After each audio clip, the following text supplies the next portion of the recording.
This video is about Grand Central Station in New York City. Or not really Grand Central Station, but the air right above it. You can't put a price on an architectural treasure like Grand Central Station, but you can put a price on the air above it.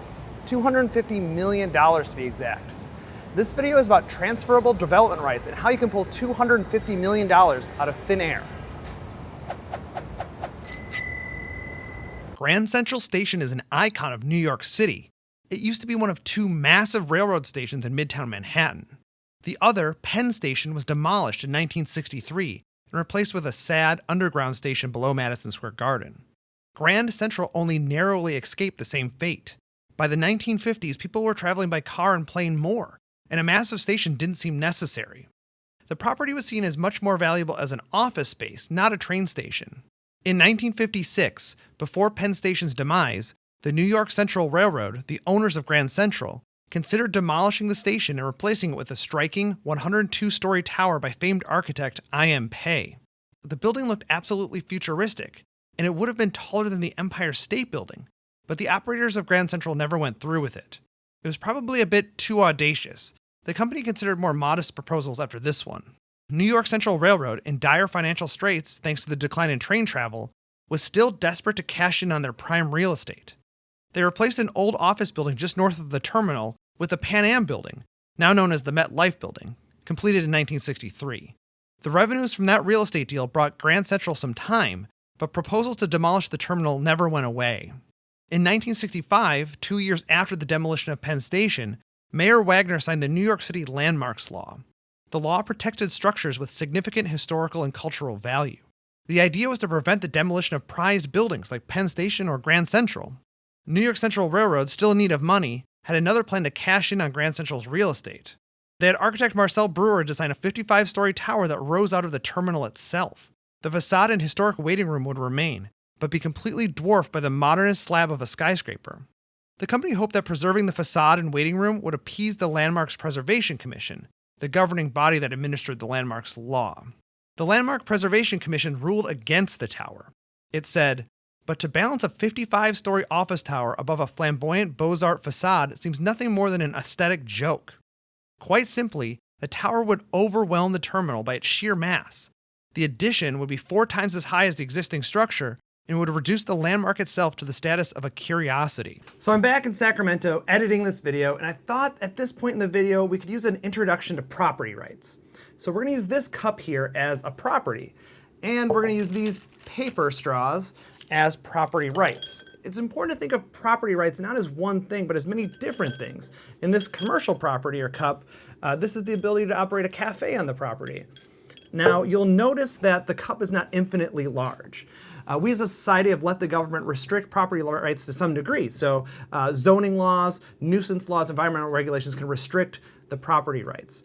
Now, when we think that the government has gone too far, in the courts that's called a taking, where it's literally taking the rights away without compensation.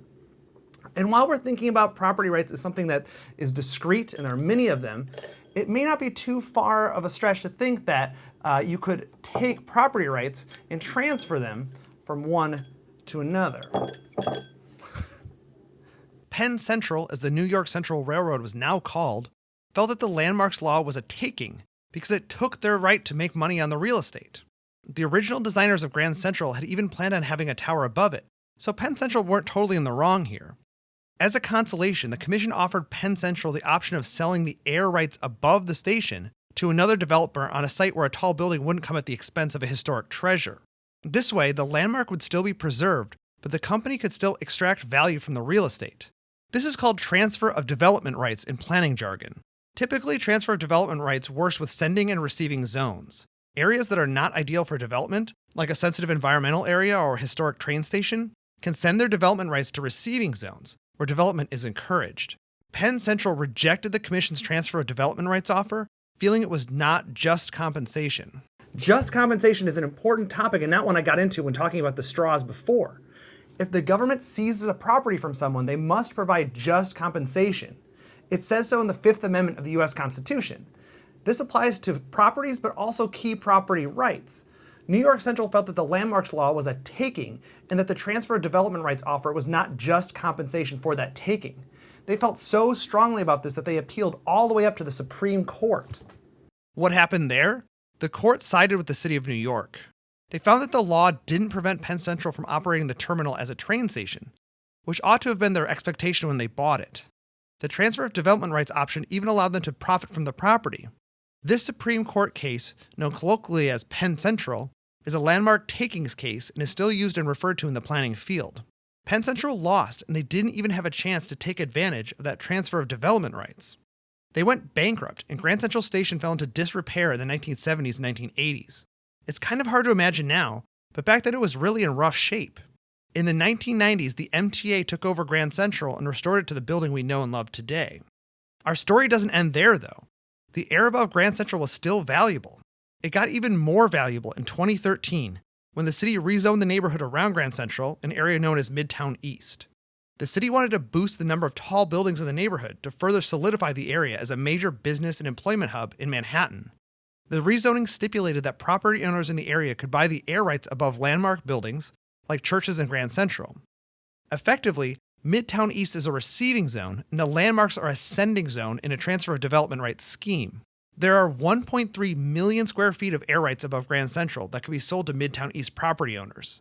The zoning code says that the air rights must be sold for a minimum of $61.49 per square foot, and 20% of the proceeds goes to the city to pay for transit or streetscape improvements in the area. When the new zoning code was enacted, it instantly created a market for air above landmark buildings. JP Morgan Chase wanted to build a new Midtown Manhattan headquarters to replace its 52-story headquarters on Park Avenue. They wanted a newer and taller building and needed to buy some air rights to make it happen. They bought 680,000 square feet of Grand Central's air rights for $350 per square foot. This means that the air above Grand Central is actually worth more than $250 million. That was just the price Chase Bank paid for about half of it. So that's how the air above Grand Central Station came to be worth $250 million. It took a 1965 landmarks law, a Supreme Court case, transferred development rights in a hot Manhattan real estate market. I'm just glad that a Grand Central Station is still standing and there's not a building right on top of it. I need to make a quick correction. The air rights were actually sold for $238 million instead of $250 million. I wish I double-checked my math before I filmed those segments in New York City. I probably wouldn't have made that mistake had I taken some of the great math courses over at Brilliant.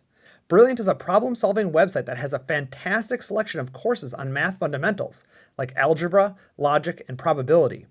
If that's too easy for you, you can check out courses on geometry, trigonometry, and number theory.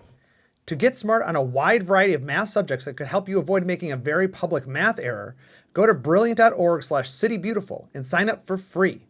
And also, the first 200 people that go to that link will get 20% off the annual premium subscription. So check it out and avoid making the same mistakes I did.